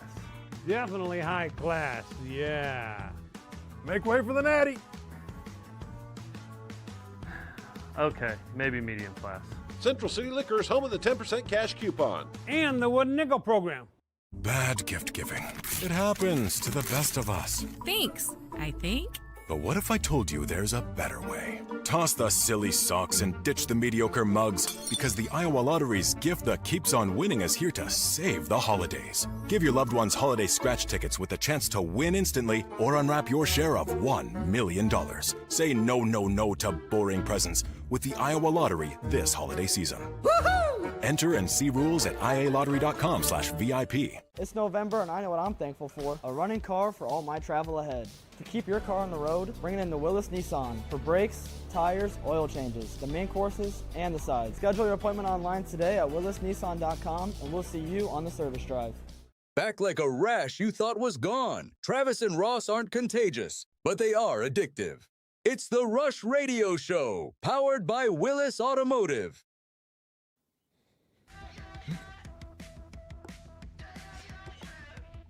You've got a local full-service jeweler right up in Ankeny at 1701 Southeast Delaware Avenue. That's where you will find Fiscus. Custom designs, one-of-a-kind pieces that will fit your budget. They've got platinum, 18 karat, and 14 karat for your engagement or upcoming bride. Made in the USA, certified center stones. Start your designs at fiscusjewelers.com. Open Monday through Saturday. They'll be open today.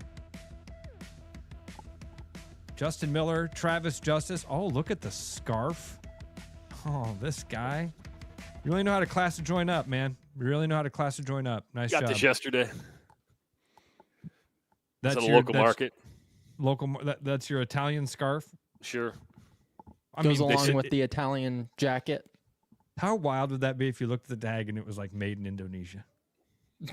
It probably was. Can you look at the tag for us? Look at the tag. Is there a tag on it? They probably take the tag off. That'd be great because it's an Italian scarf. You bought it in Italy. It technically, dude, that's an Italian scarf, and you get to tell people, yeah, this is my scarf from Italy. But no tag. Is that a good sign or bad? Is that a blanket? I was just about to say, too. It's big. 515-517-2303 is the phone number if you'd like to chime in. Talked a little bit about Iowa State's beatdown on the number one team in the country, Purdue, what that means for the Iowa State basketball team. And really, that is leading up to a fun matchup we've got coming up, I think, on Thursday night. We've got Iowa and Iowa State. And Iowa comes away with a nice win as well, Travis. The Hawkeyes are – listen, Michigan State's in that that's a different Iowa animal. State That's a different realm, beast. and that worries me about Thursday night because, I mean, if Iowa State's doing that to Purdue and Iowa's having that done to them by Michigan State, that kind of gives me a preview of what could happen on Thursday. I know it's in state. I know that there's all sorts of other weird things that happen on those nights. Focusing on the Hawks, I was happy with what I saw on Saturday. I didn't get a scene of it because, believe it or not, YouTube TV is not available overseas. I tried to pull it up, and they're like, sorry, YouTube TV not available because you're in a different country. You are not in your country. I'm not in my country, therefore you do not get to watch YouTube TV. So I didn't get to watch any of the Iowa-Maryland game. The score was one that shocked me a little bit. I mean, Buzz Williams. Here, Trav, real quick, I'm going to help you out. Make sure you look good. You got bit of your Italian scarf on your goatee. Oh, it does. I didn't even notice that. Yeah, thank you for that. Yeah, just making sure you guys look good. Thanks, man. I appreciate just a little that. bit of Italy. Just a little bit of Italy hanging from your beard. That's right. But the score, I mean, and that was a good bounce back from getting beat by Michigan State, right? I mean, you get back home, which is nice, but to bounce back and win that way is impressive, very much so. So, I know what you're saying about the blowout possibility against Iowa State. What Iowa State shoot against Purdue in the second half? Was it like 70%? Crazy. Yeah. I mean, don't count on teams shooting 70% from the field in the second half. I mean, that's tough. Now, 50% sure, 45% sure. When you're to the point where you can't miss it because you're just feeling it, it's kind of like Drake the other night when they put up 130. You get in the zone and you can't stop the avalanche that is happening. So. Again, I think it goes back to what we're saying. It's going to be good times, bad times at times for the Hawks, but I still don't see a reason why Iowa shouldn't be a tournament team at the end of the year. Exactly right. Yeah, especially when you beat Maryland like that. I mean, they won that game by 20 points, essentially a 19-point game. Walked away in the first half, held that comfortable lead the entire time. Never felt like that game was ever in jeopardy. Justin, looked like you wanted to share something about the Iowa win over Maryland. I was just going to say, like, Iowa's doing what they need to do against those kind of bottom teams in the conference because Maryland isn't that good. I mean, they're 5-4. I think they're like 100th in KenPom, maybe in the mid 90s. But Iowa, yeah, you're going to struggle against Michigan State. Hell, number 4 Duke struggled at Michigan State and barely beat them. So that doesn't concern me. It would have concerned me if Iowa would have struggled against Maryland. They didn't because they are a better team, and so yeah, I'm with Trav. They're going to be okay. That was for as much as Bennett Sturtz looked a little bit out of his league, I would say, against Michigan State. He just looked like a little bit of a different player for the first time I'd ever seen.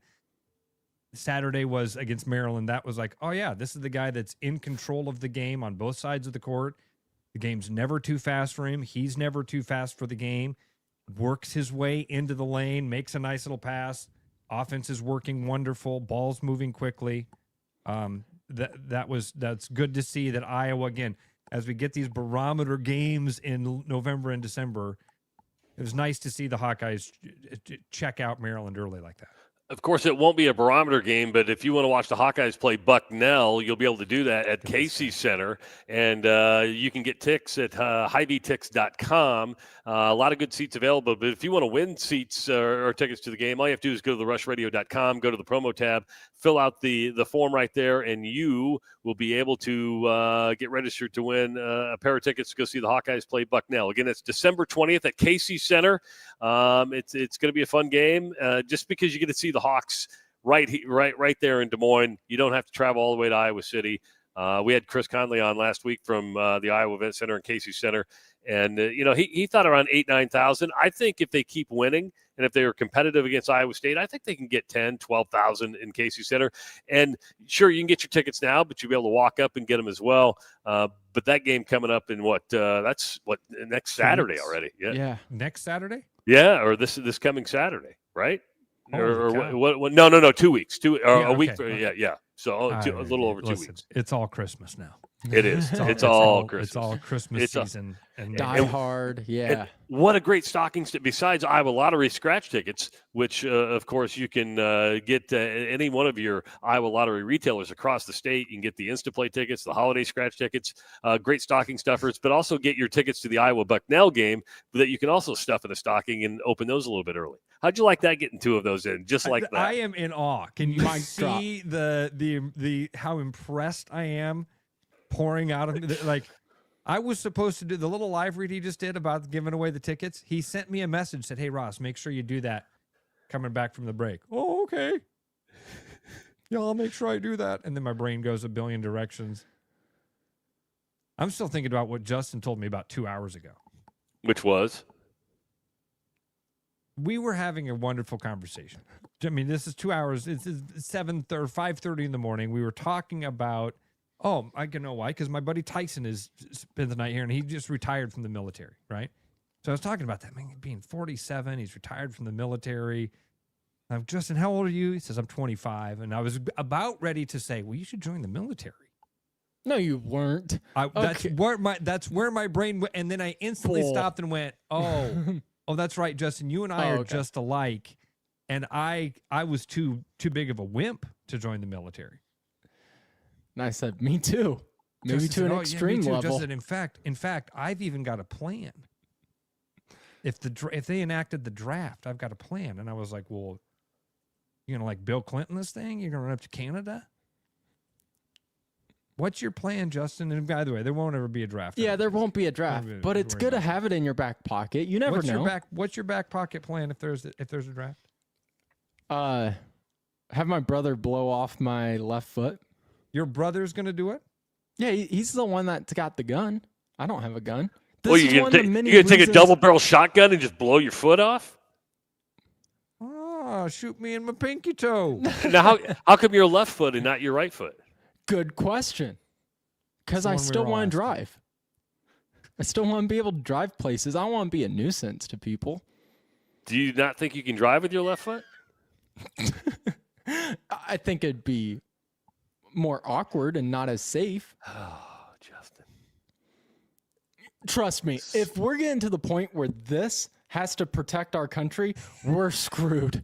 We are screwed. Trouble. Dude, you should see me aiming in Call of Duty. I'm looking up above, clicking the wrong buttons, jumping up and down. I get nervous playing Fortnite. That's a cartoon. Yeah, I start sweating. Cartoon. Dude, we were talking about your son Eli. One of my favorite Eli moments of all time was Megan was getting ready for something, and I was like, I got like 20 minutes to spare. I'm going to hop on Grand Theft Auto. I haven't played this in forever. I hop on for 2 seconds, and I start getting nervous because I get a friend request and a message from Eli, and all it says is, I'm on GTA as well. I'm going to snipe you. And so I start getting nervous looking around. By the way, a lot of people volunteering to blow your left foot up, and they'll do it for free. You don't need your brother. There's plenty of people volunteering. I think he would do it for free, though, too. Now, also, like, this is for if I get drafted. So I don't want this to turn into a Running Man situation where I'm going to be at the nap center, and people are going to be like, left foot, target engaged. I am amazed that this is your plan out. I'm amazed. I thought about it when I used to be producing the Simon Conway show, because he asked me on air one day if I got drafted, what if I would go. And so I started thinking about that question. And I think it's a okay plan. Sure. You go ahead and tell yourself that. Of all the things this weekend that happened that we again could have spent hours talking about, I didn't anticipate talking about Justin blowing off his foot at all. Iowa is also going to be playing a New Year's Eve bowl game, Travis. It'll be Iowa versus Vanderbilt. It's the ReliaQuest Bowl happening in Tampa, Florida. It's a noon kickoff on ESPN. How do you feel about New Year's Eve football? I like New Year's Eve football. I mean, that's that's a typical bowl game. Is this the old Outback Bowl? Being in Tampa. I don't like the matchup with Vandy. Vandy's pretty good. I mean, if Iowa were to lose this game, I wouldn't be shocked by any means. But it's one of those matchups where 5 years ago, like playing Vanderbilt, now you're like, oh, you're playing Vanderbilt. Okay, Watch out. This is, and you're going to see one of the best quarterbacks in the country, a finalist most likely for the Heisman Trophy. Talking about Mark Gronowski winning as quarterback in all of college football history. That's right. right. You didn't know that. Yeah, well, no, I knew that. Oh. So you've got a potential Heisman Trophy candidate, finalist against the all-time winningest quarterback in college football history. It's a matchup made for must-view watching is what it is. Sure. Do you guys believe Mendoza has the Heisman locked up? Yes. Again, with all of the wild stuff that happened this weekend, we didn't even talk about a Big Ten championship game. That was a classic game. That was so much fun. Mendoza is amazing. A lot like Iowa, especially when the lights are brightest and the pressure seems the highest. That dude just delivers. He is dropping dimes in that game. He's the Heisman Trophy winner, and that was an exclamation point on it. No, another thing we haven't talked about, because you're right. I mean, Ohio State, it's not like Ohio State didn't have opportunity to tie the game and even win the game. They missed a 27-yard field goal. They also get in the red zone again and don't score.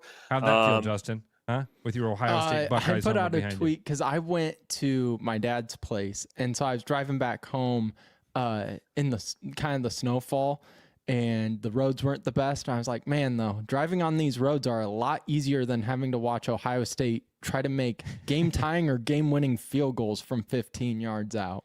I thought you were going to say you were watching Hulu as you were driving on the road. You're going. No. I made sure to stay for the whole game. But Ohio State, they just couldn't make convert third downs. They were Indiana's awful. defense is fantastic. I think that gets lost this year, right? Is how good Indiana's defense has made from a year ago when they had a great offense, but their defense was suspect, and we saw that in the playoff. This year, their defense has been revamped. Curt Cignetti has done more. You want a disruptor? Curt Cignetti's the disruptor in college football, and I don't know if in a good way, because people now are looking, well, if you can do it in 1 year, that's the expectation. He is not the norm. Okay, he is We've a had savant. people call into the black and gold rush and say we can fire Kirk Ferentz because we just got to hire the Curt Cignetti. Yeah, that's guess what? Roulette wheel, dude. Yeah, that's like you've got a royal flush on the first deal. All right, it just doesn't happen, and that's why I think we saw a lot of football coaches get fired early on in this process. He's disrupted it, and maybe not in a good way. Good for Indiana, good for Curt Cignetti, but I think you have to look at him and go, you're just a savant. You see something that most other people don't do in players, right? And he's raised the expectation level and the productivity level of some of these higher schools going, if Indiana can do it, then by golly, we're going to do it. I think a lot of people just brush past the thing that I did for a long time, and that is the Mark Cuban money. It's a big part of it. I mean, the money is driving all of this stuff. But how many of these players have you really heard of? I mean, Mendoza. You got it. You nailed it. You have to have the ability to identify that talent, recruit that talent, secure that talent, develop that talent, let that talent do what there's a whole bunch more to it than just saying, hey, we got all the money, best players come here. Way more to it than that. Burger McChick asks, what happens when Indiana goes 7-5? Well, then they're going to be like any other fan base that tastes the sweetness of the honey. They're not going to be happy. They're going to be upset. 100% upset. Curt Cignetti might not survive a 7-5 season. Burger McChick. Is it Mr. McChick or is it? It's Burger McChick. Okay. Maybe it's Mrs. McChick. Maybe Burger's a lady. Shouldn't assign gender to such a homogeneous name. Remember, it's Pat. and dude from Iowa brings up a good point. Michigan State just got a bag. Did you see who Pat Fitzgerald was hugging at the basketball game over the weekend? No. The owner of the Phoenix Suns, who is a Michigan State grad, was there giving him a big hug. If you don't think he's going to start giving out some money, it's all a money game now, boys. It's all a money game. It always has been. And I just one of in our friend group, I think it was Mark Charter actually, who wrote to me and said in one of our groups, he said, I think in the money thing is going to continue to change this game so rapidly. In a couple of years, there will be power programs right now that decide to go basketball only. Football will break the bank for a lot of schools, for a couple of schools. My point to that was, I think that a lot of us could get in a room and all guess 5 teams. If I said in the next 5 years, 2 programs will just give up on football because they can't afford the bill. And if we put 10 guys in a room and all came up with 5 teams, of those 50 names, I bet maybe one of them would be right. The money thing is so strange to me, man. It continues to baffle me. This weekend with Iowa State is another great example of it. This is $2.5 million that you lost to get a different coach, and might cost you a lot more based on what happens in this next month. Wisconsin doesn't have enough money to fire their coach, but LSU's got all the money. And by the way, I was talking about Michigan State and Fitzgerald with the Phoenix Suns owner, and it wasn't even him who gave the money. It was Greg and Don Williams who donated $401 million to Michigan State, with $290 million designated for athletics. It's the old Greg Williams money. This is what I'm saying. We don't know where the money is. It's like I saw in the sea of information that happened this weekend. Again, we had 7 things we could have done a show on today. Didn't I see that that one of the big Iowa State donors tried to come in at the last minute and save Campbell at Iowa State? It wouldn't have helped, right? I mean, at the end of you still have to be financially and fiscally responsible. And sometimes this is the most we probably think that Matt Campbell thought about a job. We'll hear more about what I think he has a news conference at noon today, that introductory news conference. I'm probably more interested in watching that one than I am the new Iowa State coach, just to see what he has to say. But this is no different. When Ross, you see this all the time with people who buy houses. They go from one house to the next house, and it's like they didn't even live in the house. Like I've owned 4 houses in my life, 3 houses. I forget even that I lived in those other houses. You can move on just like that. What was your old address? Oh, I remember I lived in the Drake neighborhood. That's true. Jimmy Rogers' press conference will, I think that's one's going to be pretty boilerplate, Trav. This is a dream job. This is a great opportunity for him. You know, loyal son forever true. You'll get all the fun talking points that a new mean it all. He means it. He's wanted to coach here. This is a great job for him. It's a great step up. I think it's a really good opportunity. I still think Iowa State is one of those. I mean, just like I did last week when we talked about Matt Campbell possibly leaving. Iowa State's in such a different position now than it's ever been in my lifetime. The hard part is maintaining. Maintaining, first of all, the roster. Yes. Maintaining the fan base support and energy and momentum. Maybe momentum's the wrong word, but that's going to be easy. Iowa State fans are going to show up. They're going to be there for this guy. You're going to have Jimmy Rod, because he's a good-looking dude. So you're going to have the same sort of love affair that they got with Matt Campbell here for a while. So that press conference, I think, will be pretty boilerplate. Matt Campbell's at Penn State might be a little bit more interesting.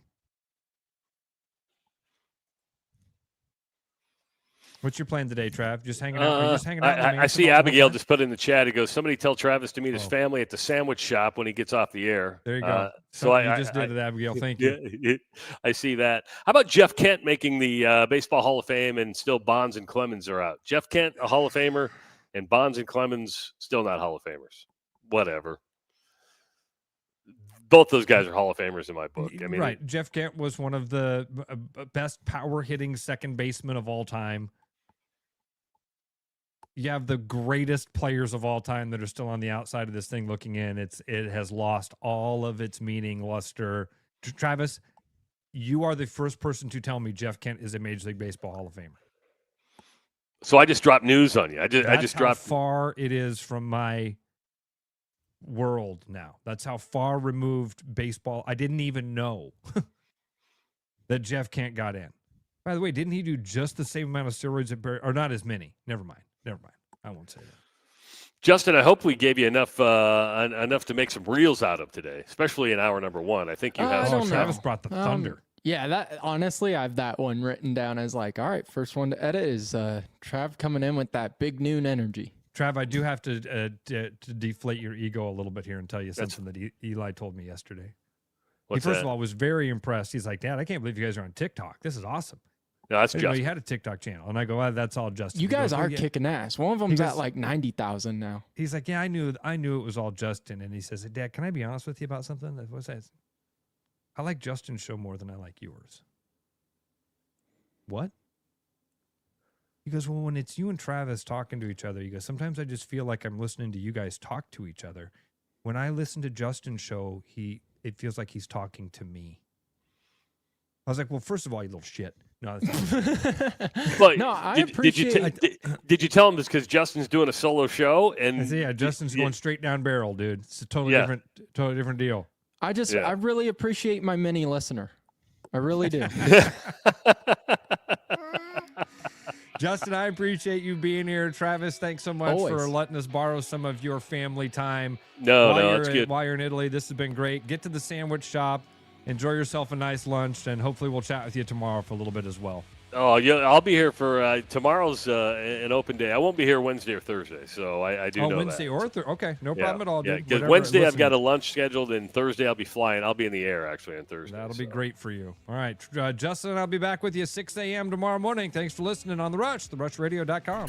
I'm loving these wooden nickels, Brian. Yeah, I suppose everyone is catching on. Just spend $20 to get a wooden nickel. It's 25. Collect 10 and add up the savings on your next purchase. Some of these are worth $5. That could be huge. I know, right? That's why you have to spend $20. It's 25. Collect 10. It's like money back to you. Spend 20, you get another wooden nickel. It's 25. Collect 10 and add up the savings. It's huge. Central City Liquors, home of the 10% cash coupon. And the wooden nickel program. It's huge. Bad gift giving.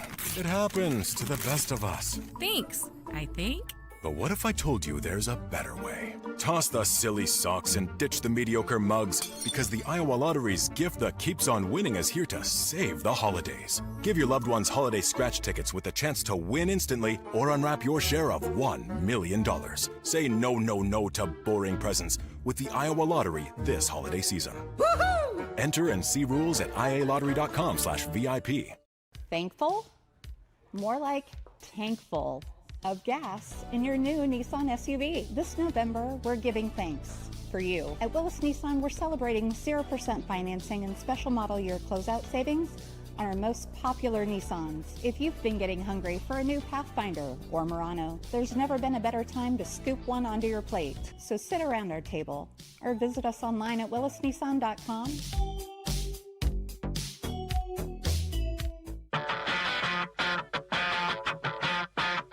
Get ready, Des Moines. College basketball is heating up at Casey Center. On December 20th, the Iowa Hawkeyes take on the Bucknell Bison in a non-conference showdown you won't want to miss. Presented by Casey's. Feel the action. Hear the roar. Be there as the new-look Hawkeyes bring the intensity to the capital city. Tickets are going fast. Grab yours now at HiVTix.com and be part of the excitement on December 20th. Iowa versus Bucknell, presented by Casey's. December 20th, only at Casey Center. Be there. 'Tis the season to share great taste. Grab a refreshing Coca-Cola and make every moment a celebration. Locally made, nationally loved, Coca-Cola is the real deal when it comes to holiday cheer. Whether you're kicking back after the game or hosting the crew, nothing hits like that crisp, fizzy taste. Make this season yours. Grab an ice-cold Coca-Cola today. Missing a quality, home-cooked meal? You know, the kind Mom used to make? Lucky for you, we found her recipe book. Welcome to the High Life. Welcome to the Champagne of Bars. Every business has priorities, and Priority One Heating and Cooling is no different. As a service provider, we prioritize quality air conditioners and furnaces that will keep your home at your comfort level year-round. As a small business, we prioritize doing things the right way and treating people fairly. As a truly local business, we prioritize our community. As a veteran-owned business, we prioritize duty and commitment. For big business service with local value, trust your home to the place where you are always Priority One. Back to the rush. Strong opinions, weak filters, and just enough sense to stay on the air. It's the Rush Radio Show, powered by Willis Automotive.